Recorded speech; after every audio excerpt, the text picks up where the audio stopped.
السلام علیکم ویورز۔ ایک کہاوت سنی ہوگی آپ نے کہ کوئی کسی کا نہیں۔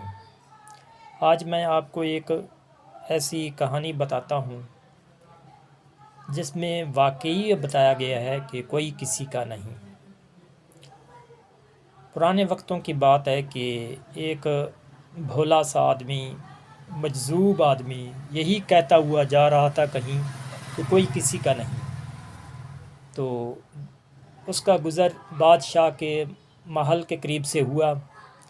بادشاہ نے یہ آواز اچانک سن لی اور اس نے اس مجذوب کو بلایا، اس بھولے آدمی کو بلایا اور کہا اور پوچھا کہ کیا کہہ رہے ہو؟ تو وہ کہہ رہا تھا کہ کوئی کسی کا نہیں۔ تو بادشاہ کو بہت غصہ آیا۔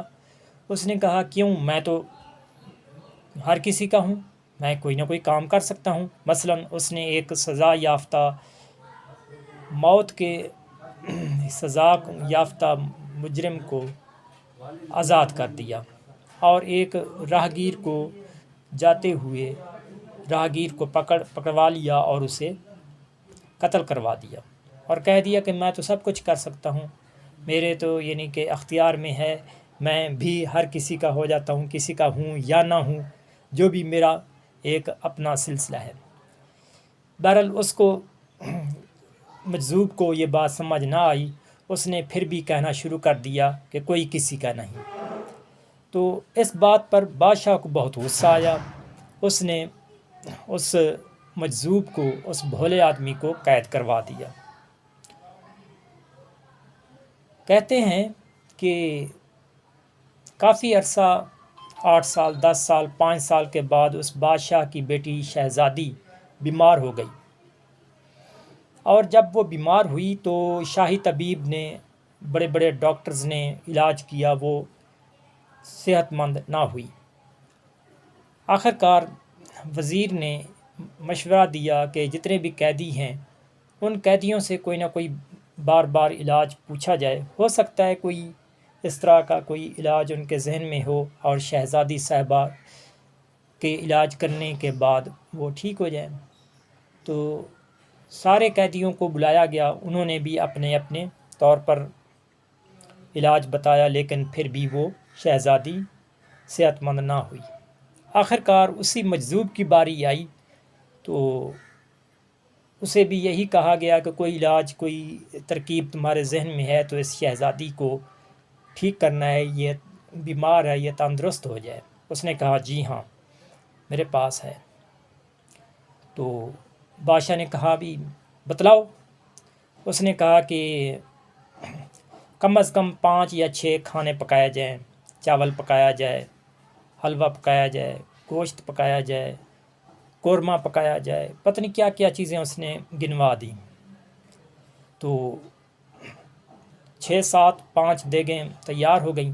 تو اس نے ایک عام سی پلیٹ اس باورچی کے پاس بھیجی اور کہا کہ اس پلیٹ میں ہر دیگ سے 1 1 یا 2 2 یا 3 3 چمچ جو ہے وہ کھانے کا رکھ دیا جائے۔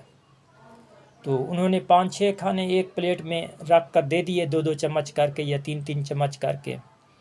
تو اس مجذوب نے ان کھانوں کو اسی پلیٹ میں چمچ کے ساتھ جو ہے مکس کر دیا، اور وہ پلیٹ جو ہے اس نے کہا عام درباری سے بھی یہ تم کھا لو، آدھی پلیٹ کھاؤ، 2 چمچ کھاؤ، کھا لو، شہزادی صحت یاب ہو جائے گی لیکن تم مر جاؤ گے۔ اس نے کہا نہیں نہیں میں نہیں کھاتا، میں ان کے قربانی نہیں دیتا یہ۔ بادشاہ چپ۔ اب وہی پلیٹ لے کر گیا وہ درباری کے پاس، کسی دوسرے درباری کے پاس، اس نے بھی یہی جواب دیا۔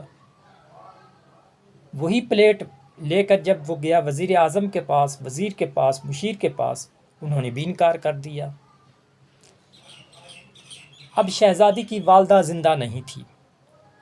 شہزادی کے والد یعنی بادشاہ کو اس مجذوب نے وہ پلیٹ پیش کی کہ تم کھا لو، تم مر جاؤ گے لیکن شہزادی صحت مند ہو جائے گی۔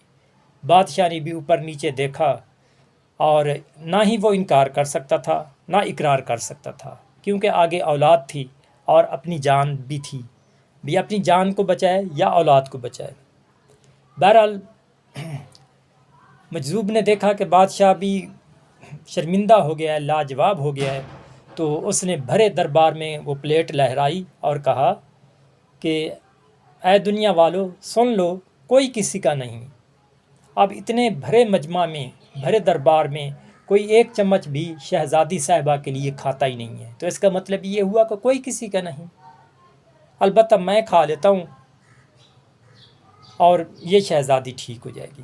اس نے ایک چمچ کھایا، خدا کی قدرت سے وہ شہزادی ٹھیک ہو گئی۔ اب وہ مجذوب مرا یا نہ مرا، اس کا آگے کہانی سے کوئی تعلق نہیں ہے، کوئی پتہ نہیں ہے، تو نتیجہ یہ نکلا کہ اس دنیا میں کوئی کسی کا نہیں۔ یہ باتیں ہی ہیں کہ میں آپ کے لیے جان بھی حاضر کر دوں گا، میں آپ کے لیے پیسہ بھی دے دوں گا، میں یہ کر دوں گا، وہ کر دوں گا، یہ ساری باتیں ہیں، اصل میں کوئی کسی کا نہیں۔ اگر کوئی ہے تو وہ اللہ کی ذات ہے، کہ اللہ کی ذات سب کے ساتھ ہے، وہ برے وقت میں بھی وہی پیش آتی ہے، اور اللہ کا سہارا ہی ہمیں امید کے ساتھ آگے زندگی میں رواں دواں کرنے کی اپنے آپ کو مصروف رکھ رہا ہے، جس کی وجہ سے ہم زندہ ہیں اور زندگی کی امید سے، زندگی کی لذتوں سے آگے جا رہے ہیں۔ تو وہی آخری سبق کہ کوئی کسی کا نہیں، صرف اللہ ہے۔